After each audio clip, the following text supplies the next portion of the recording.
Want a balloon, Sonny? Here's a nice one. Where the balloon?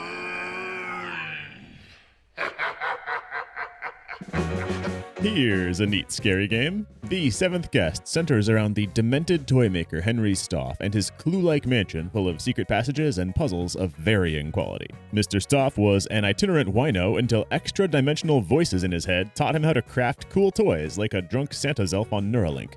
This toy business brought Stauf money and renown, but the voices don't work for free, and Henry Stauf quickly found himself running a child soul farming business, until one day he suddenly closed up shop, retreated to his haunted mansion, and wasn't heard from again until this week. 6 guests, the 7th one is a fun mystery for us to work on here, received invitations penned by Mr. Stauf to a party happening tonight with the promise of granting their deepest wish should they win his games and survive until dawn.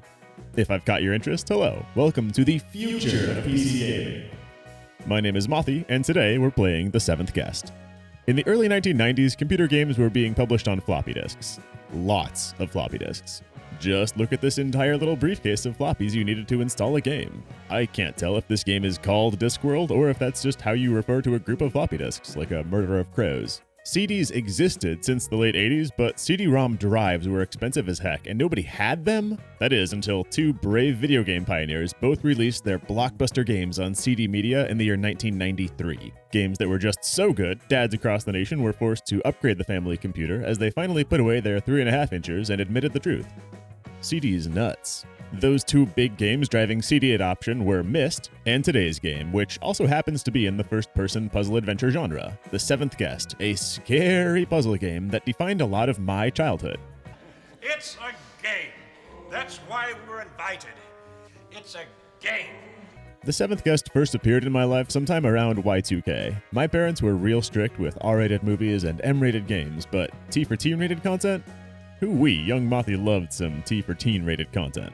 It was some Christmas, I'm guessing 1999, when young Mothy and his older siblings unwrapped one of those bargain multi-packs of CDs. The kind of thing you'd get at Media Play or Circuit City, rest in peace. A big cardboard box with 5 vaguely related pieces of software that weren't selling well enough on their own, so they got repackaged and sold as a bundle. Santa had brought us a Puzzle Games one of these, and I remember what was in this box pretty well. It contained a deluxe Yahtzee game, You Don't Know Jack, which is a trivia game by the modern-day Jackbox people, Sports Edition, ew, Othello, the board game, some terribly boring word games CD, and Uncle Henry's Playhouse, which is not quite the 7th guest, but it's close. UHP was a collection of 13 tough logic puzzles set in a 90s pre-rendered style haunted house, much like the one we're looking at. There's no exploration in that, though. You basically just pick puzzles off of a menu with a demoniac old man taunting the player every time you make a misstep. It was a lot like trying to help your dad with something around the yard. We loved Uncle Henry's Playhouse. We beat all the puzzles and wanted more, but we didn't have internet access back then to look up the game studio and check if they made other games. All we had was the CD case itself.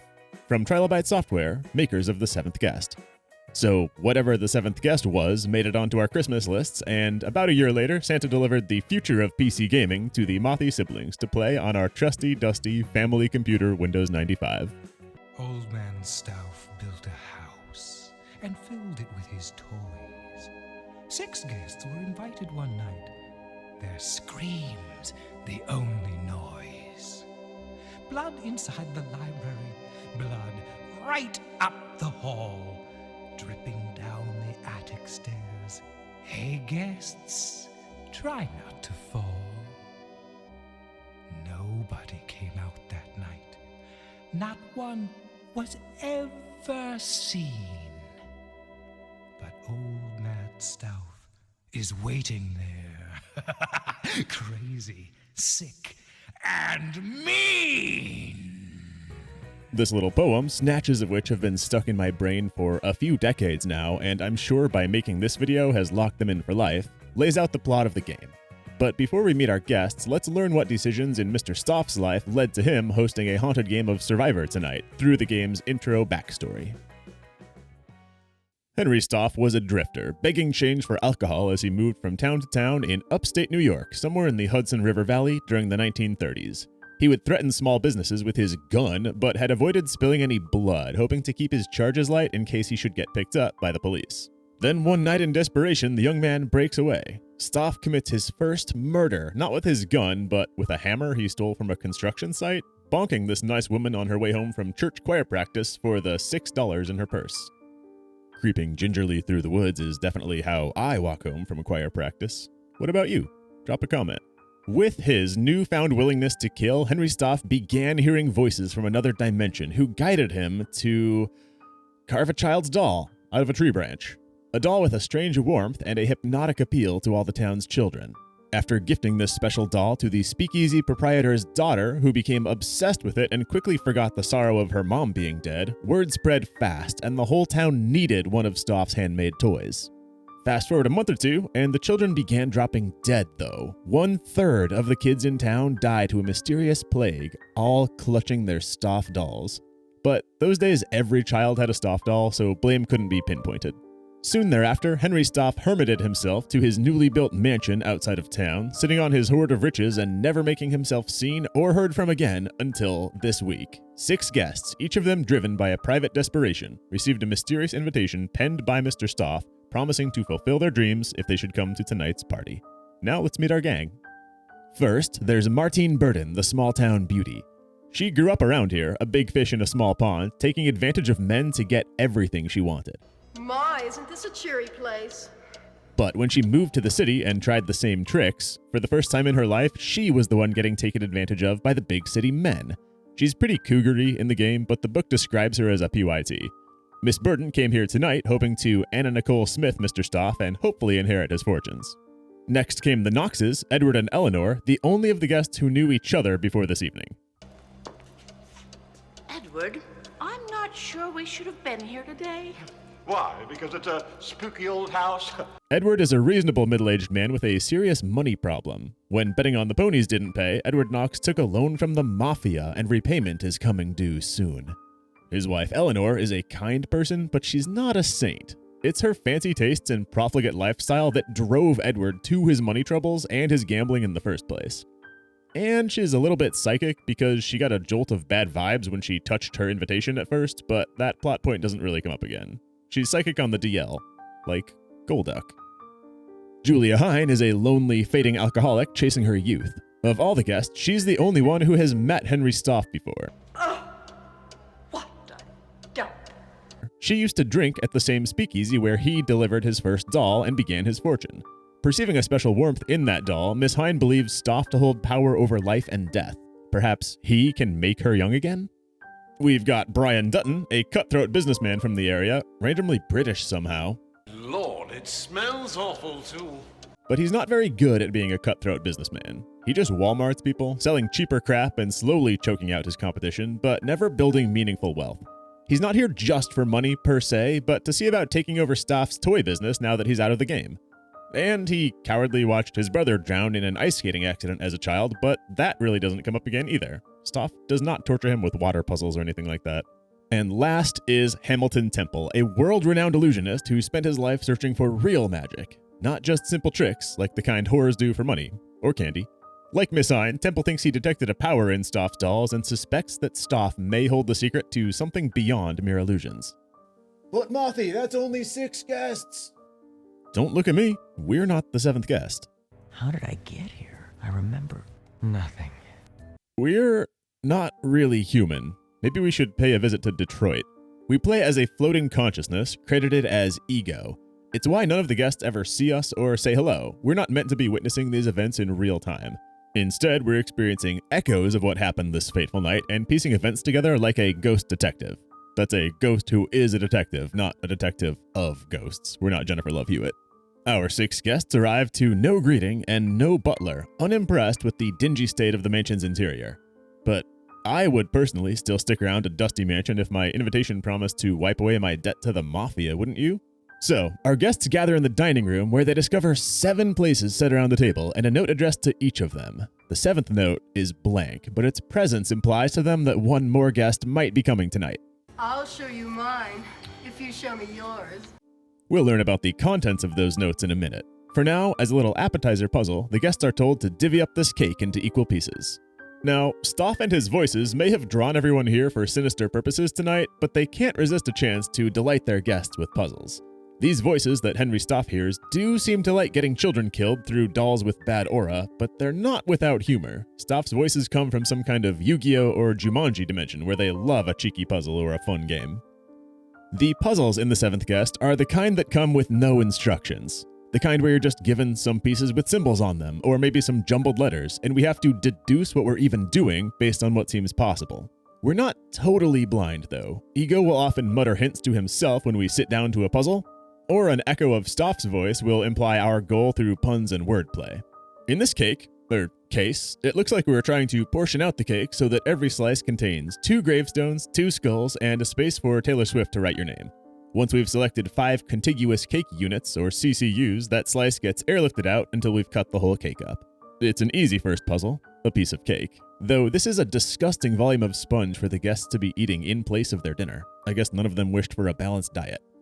Stauf's mansion is made up of 19-ish rooms and about as many puzzles. And we do need to solve them all to beat the game. There's no diegetic or in-world justified reason to be doing all the puzzles, but the door to the final room simply won't open unless we have. Usually, each room we visit will have some cutscene when we enter and another cutscene after we've solved that room's puzzle. Edward, we could help each other out. I could help you, and you could help me. I smell her perfume. Ego may be a spirit, but the game puts a lot of emphasis on every time something smells bad to us. The married Ed Knox has quickly set aside his wife, who's here tonight, to form a partnership with Miss Burden, sharing their notes with each other, and, probably much more.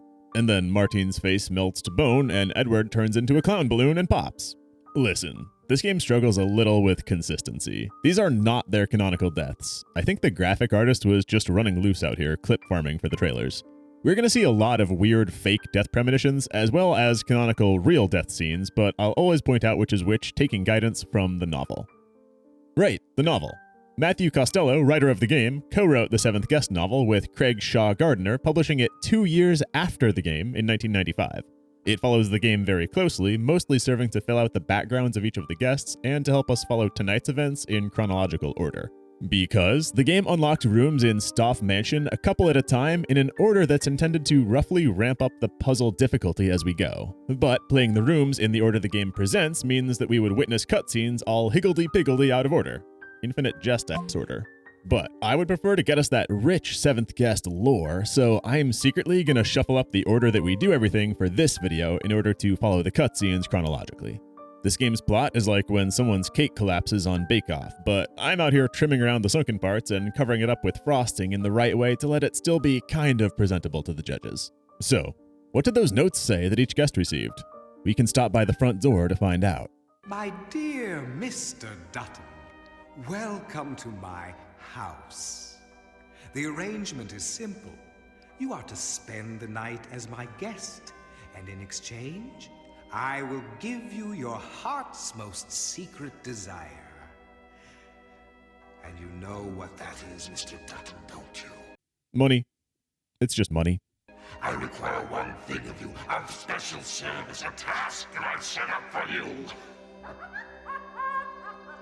There's a guest who hasn't arrived yet. A guest unlike the 6 of you, a very special guest. Your services involve that guest. You must wonder what that service is, but that is the game, Mr. Dutton. The puzzle I've set for you. This is all I can tell you, Mr. Dutton. In the morning, only one of my guests will walk out of this house with his or her every wish granted. Yikes. I sure hope that's in a for realsies way and not in a you don't have any more ungranted wishes because you're dead and dead people don't have wishes way. While we're here, the door itself is a puzzle. Of course it is, just look at it. By mousing around, it looks like we can click any point of the star to begin and it plops down a fat spider. From there, we can only click the other 2 points connected to our spider's point and she'll run over there. I wonder if you will get the point of this. So, we take turns placing a spider, then making it walk to a connected point, and the goal is to fill the whole star up. There is a trick to this, one I haven't been able to unlearn in 26 years. Just begin anywhere, then keep sending your spiders to the point that you just vacated. If you think about how you would draw a star on paper from point to point, that just makes sense. When all the 7 guests have gathered, you must figure out what I want. Eleanor Knox received similar instructions to Mr. Dutton, that there is a secret 7th guest here tonight, and Stauf wants something related to this guest. And to figure out what that is, she's got to solve puzzles around the house to prove herself worthy, I guess, before receiving further instructions. So, everyone's note is hinting at a 7th guest. Have you met Tad? Come on. Come on. Come. Please. This clean little newsboy wearing angelic white is human boy Tad Gorman, here tonight on a dare because the local boys were calling him gay slurs and he wants to dispel the allegations by catching a trespassing charge. And yet, Henry Stauf is somehow expecting Tad here tonight. He either has some influence over the bullies or the prescience to know that Tad would be venturing here tonight and planned the whole party around him, because those invitations would have had to go out sooner than the bullies calling him names today.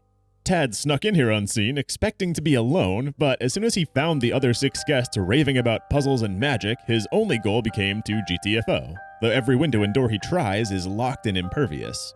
He scampers off undetected for now. Let's check in with our other guests who've by now all read their notes and gathered in the library to discuss strategy on Stauf's game. And I saw blood. How ghastly. I don't know how to describe what I saw. Why, none of you has ever seen... None of the rest of us saw anything. How boring. I suggest we all leave and have some supper. I think that we were meant to eat the soup. Wait. We need some rules. We need to stick together, play as a team. No. Don't be such a bore, darling. Poor Mr. Temple wants to form alliances and play Stauf's game together, but he gets rebuffed immediately and called boring by Burden and Knox, who have literally just formed an alliance. Be me, be neurodivergent, trying to win people over in a group setting to my plan, which is clearly the best way to handle the situation at hand. Don't be such a bore, darling. While we're here, there's a puzzle in the telescope, a jumble of connected letters. It's not a big leap to assume we're spelling out a message here. I already see the word possible towards the top and maybe W-A-Y way near the bottom. Well, it only lets us begin on the letter T, and from there a Y doesn't make sense, so let's go T-H. Alas, there's no possible way I could forget this puzzle after how much we played it as children. There is no possible way. From the library, most guests go upstairs to find their bedrooms for the night. Mrs. Knox, already dropped by her husband like a hot potato for the floozy Miss Burden, shares a comforting moment with Temple. Looks like he may have gotten his alliance after all. We all want something, don't we? I mean, that's what we're here for, isn't it? I suppose so. And what is it that you want? Not much. Just, I've been a stage magician all my life. I want to know, is there real magic? Does Stauf know that? Can Stauf give that to me? And in the same space, only moments later. I mean, we've gotta follow up on that. Those two found love in a hopeless place. Martine Burden's bedroom is rouge and hookery. Nothing to click on except for the conspicuous board game puzzle on the bed. Skipping 3s and skipping 5s. Perhaps that's how one derives the answer to this wordy tale. But you won't win. You're bound to fail. This one does come with instructions, kind of. We're spelling a message again, but every letter we click has to be either 3 or 5 spaces away from the last letter. Asterisks are spaces. There's relatively little puzzle to this one since we're shown where to begin. Just keep forming valid words and it's hard to spell the wrong message. The sky is ruddy? Your fate is bloody. Ooh. Don't think you'll be so lucky next time. We can solve Stauf's puzzle. We can win. You can get what you want, Edward. What is it that you want? Edward, shall I try to guess? It's money, not sex. It's actually money, like Dutton. So banging this lady is just a cherry on top. Ed Knox is here because his wife's spending habits drove him to take out a loan from the mob, so whether he gets his bag from Stauf tonight or just gets a little lovin' and ruins his marriage, either way his situation might improve. Back to the hallway, Oh! That's not one of the guests. That's just a hot Helena Bonham Carter ghost trying to get us to guess tug of war on charades. The next hour in the Stauf mansion is peaceful as guests privately settle in and work on finding and completing Stauf's puzzles. We can check in with several of our guests before they figure out what Stauf wants from them and before the action really starts escalating. Let's begin with Mrs. Knox, who might be sad her husband lost no time partnering up with a different woman. Oh, it's so beautiful. She's actually fine and unbothered. Maybe she and Edward had the hall pass conversation before coming over. That door out the back of her room leads nowhere, probably just rendered the room art before finalizing the layout of the house. The real mystery is on the floor. Velge on it and look down, but don't click yet. The maze Eleanor was talking about isn't actually our puzzle, but this is a map to a labyrinth elsewhere in the house. You might want to screenshot that. Then, surprise! Our first chess puzzle of the game, a subgenre that's very popular with the voices from Dimension X, apparently. No instructions, but this one's rules are pretty obvious. 4 white bishops on the right, 4 black bishops on the left, and they need to trade places. The catch is we're never allowed to move a piece to where it could get captured by the other color. There's no time limit to this puzzle, and it's impossible to lose, so just fiddle with it until you make it work. But there are a few key observations that might help. For one, you can realize that because bishops will only ever step on the same colored tile that they start on due to how they move, this puzzle is actually 2 of the same smaller puzzles squished together. You only need to focus on the 4 bishops on the black tiles first, get them in place, then replicate what you did on the remaining 4. And second, it just works better if you handle the corner bishops first. On our way out of Knox's room, a vision. Eleanor is doing some John Lennon backwards talk that, if you can read it, actually slots in as a 4th stanza to that poem from earlier. No one knows what happened next. There's no one left to say. But if you should see old man Stauf, get on your knees and pray. Oh hey, it's Hot Charade's ghost again. Let's skip to the loo. In the bathroom, we can click the floor again for a chess puzzle again. But puzzle is a strong word here. This one is more of a task. Black is white, and white is black. Everything must change. Just like the bishops, we're given a board of black pieces and white pieces, and we only need to have them swap. The knights are not a difficult puzzle in the slightest. It took me 5.5 minutes only because there are so many pieces to move. But that's the worst that I can say. So long and good nights. For winning, we get a very tame bubble bath scene with Martine Burton. This is what counted for thirst in the 90s, kids.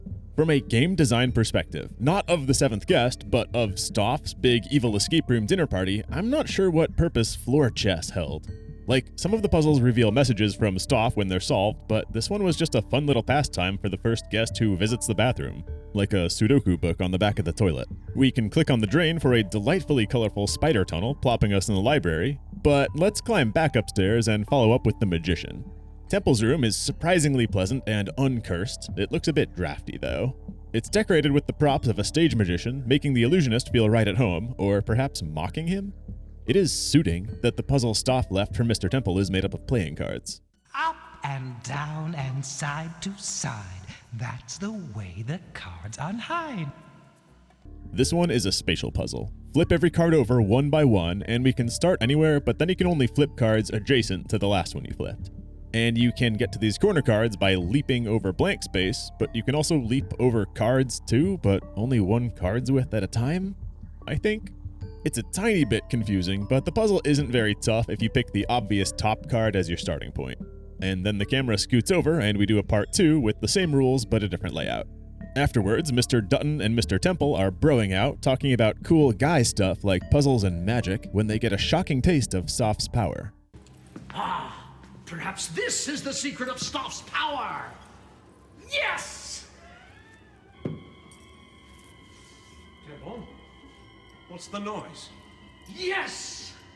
Temple touches Stauf's top hat, and all of his magical fantasies begin to come true. The hat conjures a blonde babe assistant like you would have on stage at a show, but she kinda starts decaying in front of their eyes. It's miserable and magical, oh yeah, but it is just a sick illusion from Stauf. The men shake it off and move about their nights. Turn to leave the room and oop, this room's got 3 exits. One of them libraries us again. Another is a secret passage putting us inside the stove in the kitchen. That's on the other side of the house. That's a hella diagonal secret passage, my guy. The middle door was the correct one, back to the hall where we can easily pop into the game room for a little more out of Hamilton Turner. The madman's playroom. Tell me, madman, can you give me real magic? Stauf, best I can do is chess puzzle. All we're doing here is trying to squeeze 8 queens on a chessboard in a configuration where none of them are threatening another. Ego gives pretty explicit instructions to himself if you aren't able to figure out what you're doing here. 8 queens. Each must be out of touch with all the others. I couldn't find an easy pattern for this puzzle, but after a minute of fiddling with it, this one is solved. Now, remember our guests' original instructions from their welcome notes? Solve puzzles in the house to receive further instructions pertaining to the night's mysterious 7th guest. None of them knew who that guest is yet or what to do with them, but this puzzle is when we start to see the guests piece together the rules of Stauf's game. Hey, who are you? I just want to get out of here. Please, I just want to get out of here. Who are you? Why did you come here? Wait, I know who you are. I know who you are. You're the 7th guest. Stauf wants one lucky guest to capture our boy Tad and bring him up to the attic for sacrificing. Henry Stauf has made a pact with his voices for power. He's going to summon them bodily into our world, and to do that, he needs someone to bring him the boy Tad as the final sacrifice. And implicit in that is another sinister detail: to stop the other 5 guests from doing so first. Henry Stauf tried to gather 6 guests, desperate enough to harm the boy for selfish gains, but he didn't count on some of them resisting temptation. Because Hamilton Temple is actually a good guy who says immediately no once Stauf's intentions are revealed. His hunt for magic is not worth a child's life. It's fortuitous then that the first guest Tad runs into is Temple here in the game room. But Tad does not know Temple is a good guy, so he runs away in terror. Oh, and Hot Charade's ghost is floating crossways now. This actress really told the developers, I'm not coming in and putting on a wedding dress for one clip, get my good side too. At this point, there are 2 guests we haven't spent much time with: British business bro Brian Dutton and drunk biddy Julia Hine. Let's go help them with their puzzles and see how they feel about Stauf's boy hunt. We visit Julia Hine first in her bedroom. She notices something weird in her vanity mirror. Once, I had beautiful hair. Once, I was young. Why, yes, I do appear to be free for this dance, thank you. Mommy! I want my mommy! Hine's deepest desire is to have her youth back, but like Temple with the top hat and the melting woman, she's given a monkey's paw-ified preview of what that might look like as she gets Benjamin buttoned all the way back to a crawling baby. Her dress shrinks too, it's actually cute. Miss Hine's rug contains her puzzle, finally a break from the chess. This plumbing could get you into hot water. There's a big anatomical heart on the left and an outflow on the right. Clearly we're just routing blood through the arteries. If you start from the end, this maze is very easy. Actually, a lot of mazes are if you're ever trying to power game the kids' activity sheet at Friendly's. Once all the arteries are unclogged, start the blood flow and enjoy the fruits of your labor. Personally, I'm obsessed with the blood puddle spelling "you win" on the oriental rug. I mean, it could be someone else's blood, or it could be Hine's. We can catch up with Miss Hine down in the kitchen where she's working on another puzzle, rearranging something on the far wall, and she's super confused by it. Here's food for thought. Be warned, though. Your mind will be gorged before this night is done. This game has such egregious puns.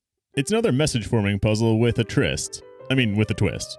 Well, there are no vowels in the whole pantry, so we're reduced to spelling a bunch of Y words like tryst. We can't change where the spaces go, so right off the bat, I only know 2 two-letter Y words that make sense at the bottom. By my. Then, the rest of this puzzle is kind of bogus because it doesn't quite form a grammatical sentence. We just have to come up with a bunch of Y words using these letters.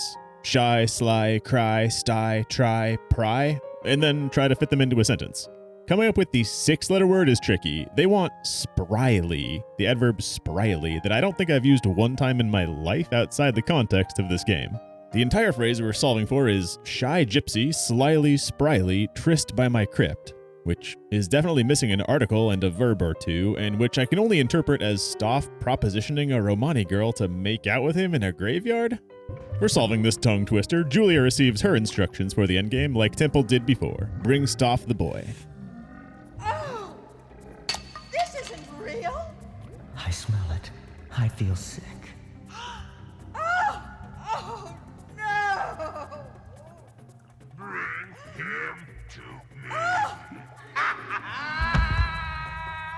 Mr. Dutton is the final guest we haven't spied on since the beginning. He's got my favorite bedroom in the house. Cozy with a beautifully carved bed, nice plants, and free Moe Shando.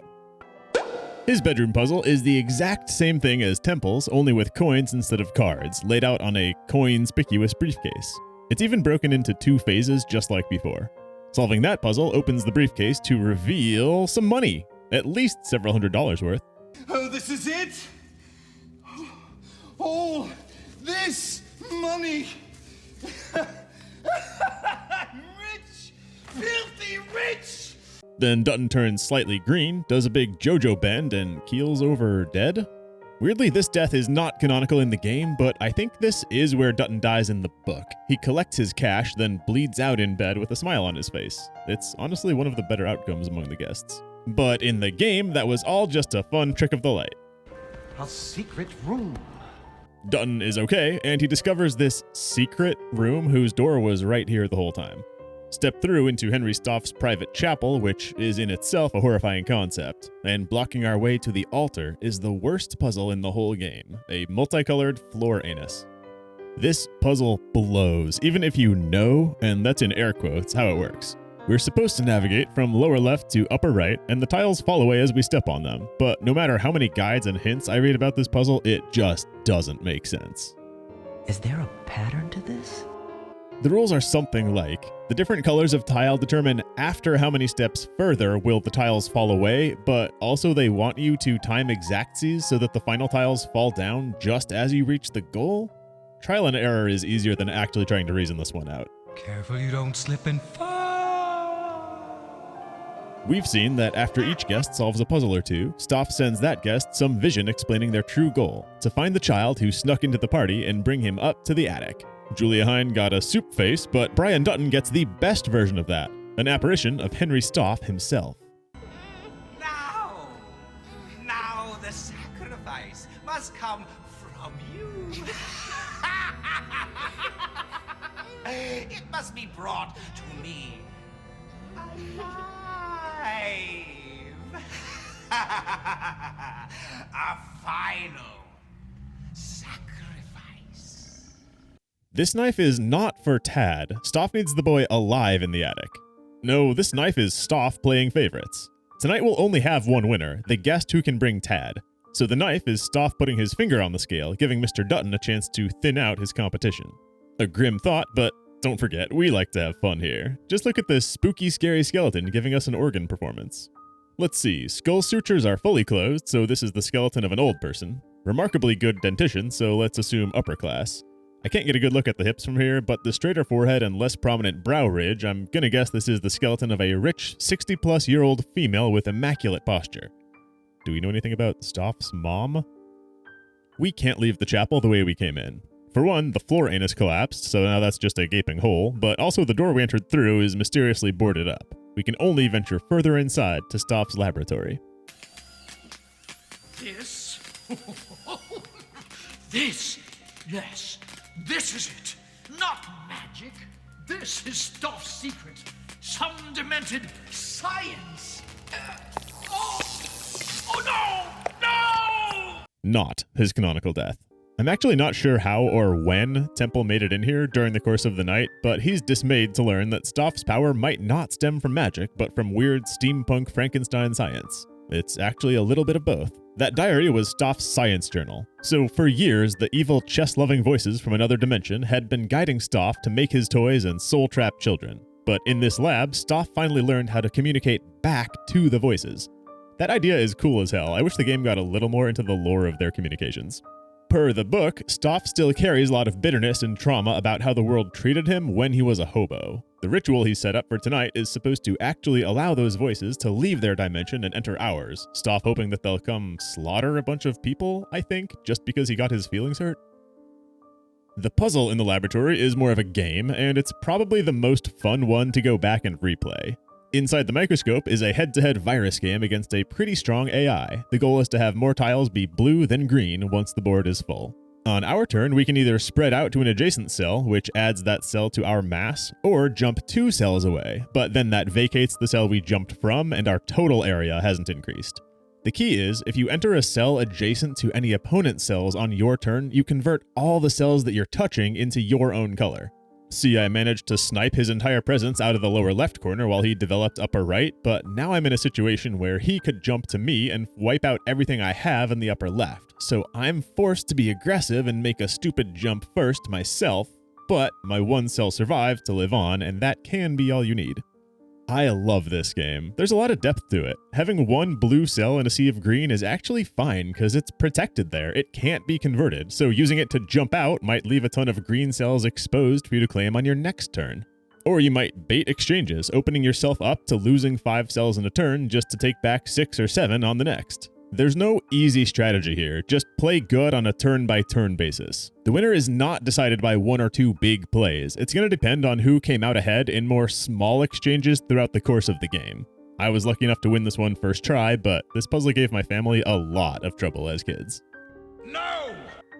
The music room is one of the final rooms to open up in the game normally, but for us, it has to come midway. Its puzzle is performed on the keys of Stauf's grand piano, a Staufway brand, naturally. And it's the easiest puzzle in the game if you let yourself cheese it. This is merely a game of Simon. Copy back the notes Stauf plays, and it gets 1 note longer every time. It's nearly 8 minutes of flawless regurgitation. That's 18 notes built up piece by piece for 171 notes total, with any single misstep forcing a restart. The game's background music annoyingly doesn't cut out during this puzzle. I had mine turned way down to catch the other game audio while recording, but it's much too loud if you let it be the default. Now you can just write down the notes as you go, but I didn't personally need to because the notes are not random. They do form a little melody, and that makes it easier to remember correctly. So earlier we saw Tad meet Temple, and not realizing that Temple was actually his greatest ally in this cursed house, Tad ran away. Unfortunately, he fell straight into the arms of other guests who are more willing to play Stauf's game. Stop struggling! Stop struggling, or I'll squeeze you till you pop! He's ours, Dutton! We figured out what to do. The boy is ours! No! The surprisingly fit Ed Knox overpowers the younger Dutton in hand-to-hand combat, stripping the knife Stauf gifted him in the chapel. Miss Burden passes that knife back to Knox, who, pardon the phrasing, stabs the crap out of Dutton. In the book, the stabbing is not immediately lethal. This is when Dutton staggers upstairs to die with his arms full of money, but it seems this is Dutton's true death in the game, Tad capitalizing on the chaos to flee. Ed and Martine strangely aren't in a big rush to give chase. In fact, murder seems to have been a big turn-on for Miss Burden. Let's give them some privacy and get the second worst puzzle in the game out of the way. Stepping into the playroom at the end of the second floor hall,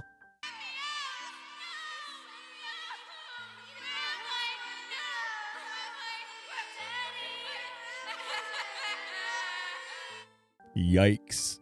These are the dolls Stauf carved for the town's children, who died clutching them close.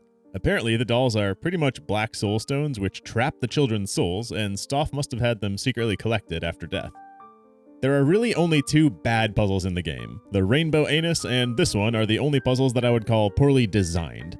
The rules are straightforward this time, but actually solving this one is a nightmare. It's just a picture of the mansion cut up into 9 tiles and scrambled. We have to make it whole again. Now, this one might look like a slide puzzle, but it's not that. I can handle a slide puzzle. It's closer to a Rubik's Cube that your sister peeled some of the stickers off of and switched their places to make it unsolvable.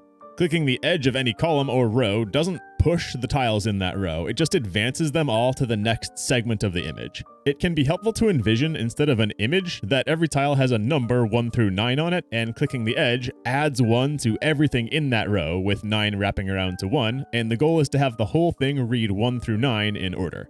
And the trick to solving this one is to give up. Literally. If you can ever get the puzzle to a state where it's perfect except for 1 or 2 of the tiles, you're literally on an impossible seed because there's no way to change only 1 or 2 tiles at a time. So the trick is to rage quit, stand up, sit back down, which re-randomizes the puzzle, and try again. When you do get a valid seed, you can actually solve this puzzle pretty naively and just click the edges until it works, but yeah, nope. Get 2 tiles out of place, gotta reshuffle. Only 1 tile out of place, still reshuffle. I had to start this puzzle like 8 times before I got a winnable seed.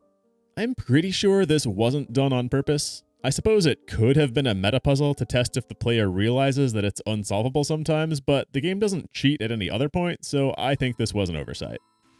Dolls! Why would Stauf keep this room, a room filled with dolls, locked? Unless... Oh no! I know what this is! I know what these dolls are! I want to be an architect. I love my mommy. Where's my mommy? I know that voice. She lived next door to us. And Samantha, she got sick and... Oh no! The dolls! Are the children!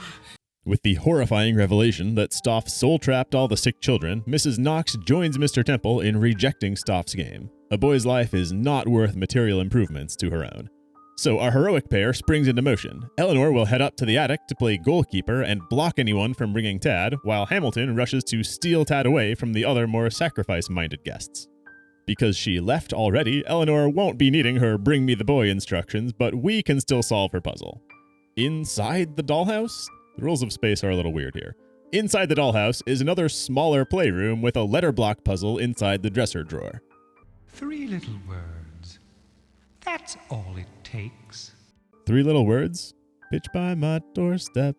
That's pretty helpful instructions, actually. We know the child is named Tad thanks to the subtitles, but I remember playing this game as a kid, learning the name of the boy from this puzzle. Without knowing he's Tad, I thought get dat boy might be a fine solution. But that's not it, and believe it or not, neither is gay totbed. Of course, they're going for get boy Tad.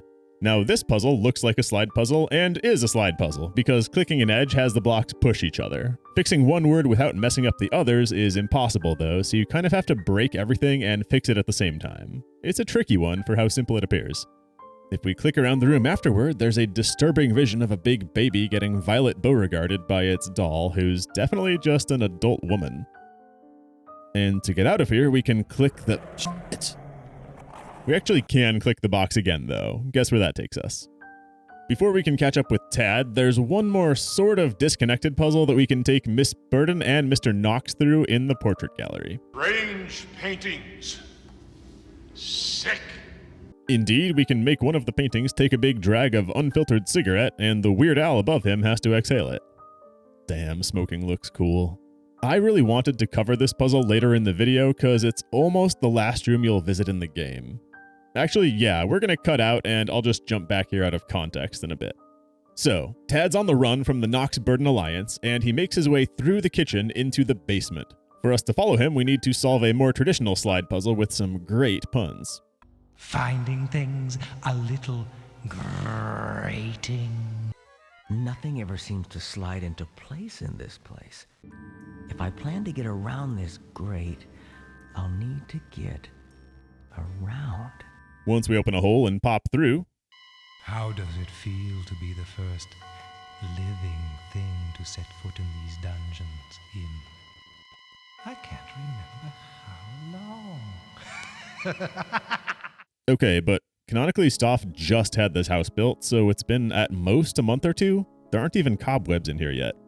This is the labyrinth whose map we saw a while ago on Eleanor Knox's rug. It's not terribly difficult to solve without the map. There are no islands in it, so you will eventually solve it if you just place one hand on the wall and always turn that direction. But that can take a while, especially if you're unlucky and choose left initially. At least the game will automatically advance our path until we reach a junction. We don't have to click for each square unit of the path we cover. And the animation speed is nice and quick. I remember this maze being agonizing to navigate on the CD release because it moved slower, and I can still picture the yellow ruled paper sheet where my sister drew out a whole map in pencil because we didn't realize about the rug. But real ones memorize the map in Knox's room and know that if you take the 5th right, then 3 more rights, a chicane right left, 2 more rights, then another chicane right left, we'll make it through. You shouldn't have turned down here. Our prize is another immediate puzzle. We've escaped the maze straight into the crypt. Again, weird for a house that was just built. This must have been made atop older ruins. We've all seen a puzzle like this. Clicking a coffin toggles its state as well as the ones next to it, and we've got to close them all. An open and shut case. Or casket, perhaps. So, I get them all closed, and a bunch of them pop open again?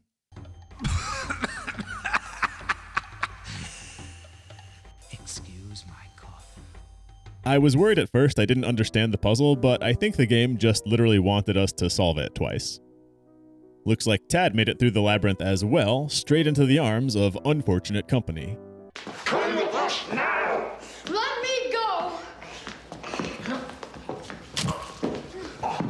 This is Ed Knox's canonical death and Martine's. Hamilton Temple, our dear sweet magical man, snaps Ed's fucking neck. As for Martine, Stauf is watching all of this happen. He basically serves karma here and converts Miss Burden into a snake, then a dead snake. Because she decided to manipulate Ed and attach his fate to hers, Ed dying means that Martine has to die too. And then we just hop into a coffin and get magically whooshed back to the kitchen. Okay, I had said I'd cut back to the portrait gallery puzzle out of context later. I wanted to cover it after the coffin puzzle because it is the same idea. This one just has 3 states for each of the squares, not 2. Stauf can be normal colored, demon red, or snake style in green. So Stauf has an ego too. Adding the 3rd state makes this puzzle way, way harder. At one point, I tried algebra to help me mathematically choose which squares to click, but I'm not smart enough to make that work if it's even possible. I just clicked around for upwards of 16 minutes and finally lucked into the solution. Foiled again! In the novel, this next bit takes place just as Temple, having gained Tad's trust finally, walks with him out of the basement. But in the game, they randomly travel up to Julia Hines' bedroom for this scene. Wait! Come back! Don't! You have to leave, son. You have to come with me. Why should I trust you? Trust him. Don't trust him. Please, come back before... Julia Hine, the old drunk, pops out of stealth like a World of Warcraft rogue to garrote our sweet magical man to death, just as Tad decided to trust him. Tad flees, naturally. Having tried almost every other room in the house for an exit by now, he's driven to the worst place he could go, the attic. We should follow him, but hold on. I forgot there's a Cracker Barrel puzzle on the attic door that slows down the action. This one honestly could have been the first puzzle in the game. This late, it's only a speed bump. Okay. Now we can climb to our finale. Can Eleanor Knox stop Julia Hine from delivering Tad straight into the waiting claws of the twisted toy maker? Cerberus has the door covered, so we're not walking out of here. Guess we'd better do the puzzle. Consider this game on the house. Even here, at the 11th hour of his plan, Stauf is cracking jokes. This final puzzle is really neat, and I would have enjoyed a much more complicated version of it. We have to light up a path from the bottom windows of the house to the top. This one's not hard to brute force because there aren't that many paths you can try, but it's cooler if you understand the rules. We're basically programming the rules for this puzzle as we go. There are 4 different shapes of window and 4 directions you can move in a 2D plane, up, down, left, or right. Once you go a certain direction from a certain shape of window, that's the only direction you can go from all windows of that shape, and no other shapes can share that direction. So for example, if we move up from a semicircle, we can only go up from future semicircle windows. And now that up has been claimed, from this circle we have to move to the right, and from this rectangle our only option is back down, which kills the attempt. There are 3 tiers to this puzzle, and the rules stay locked in for subsequent tiers, so once we've defined all the movement rules, the higher tiers are just a matter of identifying the correct starting spot. If we remember that arches go down, there are only 2 valid starting spots left, and the whole middle tier is at worst a coin flip. So, my boy, your wits have brought you this far, but will you have the patience to go any further? Interesting how Stauf addresses us as my boy. I thought Tad was his boy. In the book, Eleanor came here to gatekeep the attic, but Stauf began transmogrifying her into a living doll with her arms and legs turning first into wood and paralyzing her while her upper body petrifies. It's horrific. A fair bit of that horror is lost in the game, with this corny scene of Eleanor's head on a mannequin's torso. Dollification, or mannequinification, is Eleanor's canonical death. So the only remaining adult guest, Julia Hine, is able to snatch up Tad and march him in to meet upstate New York's vilest hermit in exchange for another shot at her youth. But first, the skeleton is saying, hey, check out this cool plot twist.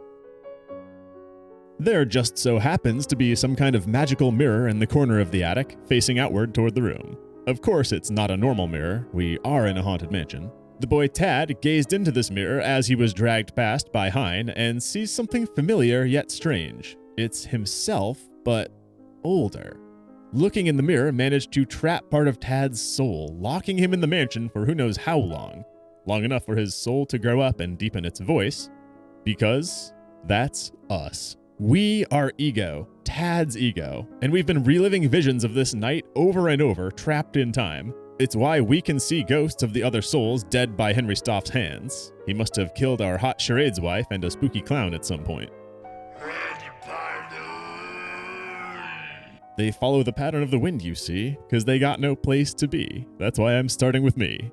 I am the man in the mirror. It's time to look at ourselves and make a change.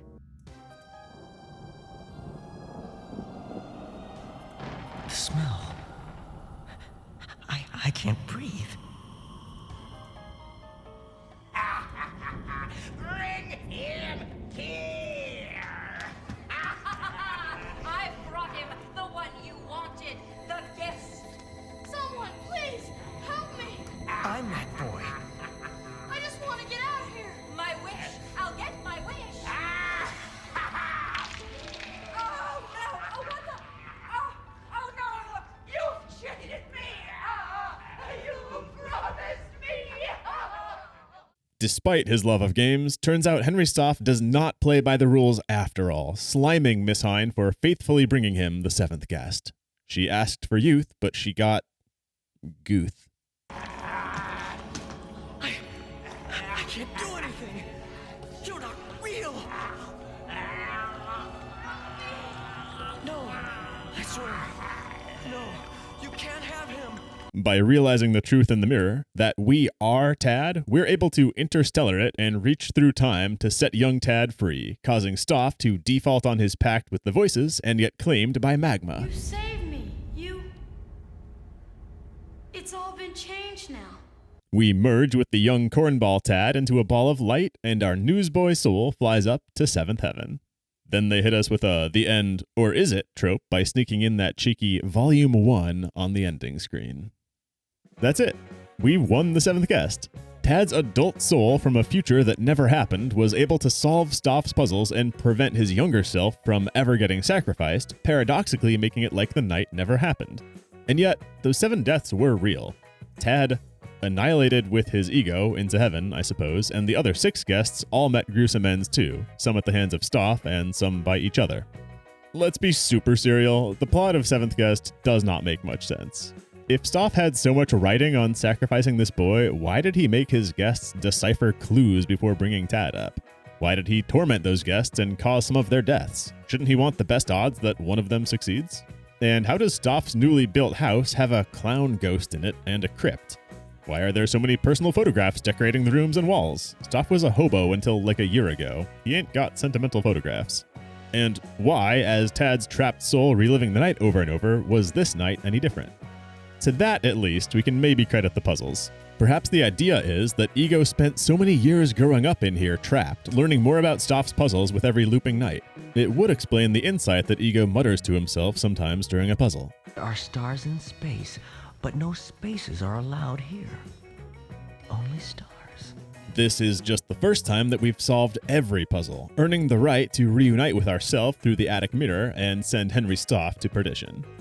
But yeah, that's making excuses for the game. There are enough other plot holes that we can't take the writing too seriously. The Seventh Guest is ultimately a puzzle game dressed up in a quickly written horror story, not a literary masterpiece with puzzle game trappings. Now, that's not the last that the world will see of Henry Stauf, and it doesn't have to be the last that this channel will see of him either if you leave a very kind comment letting me know you would like me to cover the sequels and spin-offs. This is a game that I knew I'd cover sooner or later based on the effect it's had on my life. You could say it was my introduction to horror gaming. The Seventh Guest, along with the VHS of Blair Witch my dad had taped off of network TV with all the curse words cut out, ultimately set me on the life path of covering corny horror games on YouTube, so I'm happy to finally share it with y'all. Thank you very much to my kind patrons who sponsor content like this. Making long videos is quite a big process, and I'm grateful that y'all stick around between uploads. The community does have a lovely little Discord if you want to help us spread zillennial brain rot, and I'm also live most weeks if you want to catch a stream. Links are below for that. That's all I got. Peace out, Girl Scout. Ready, balloon!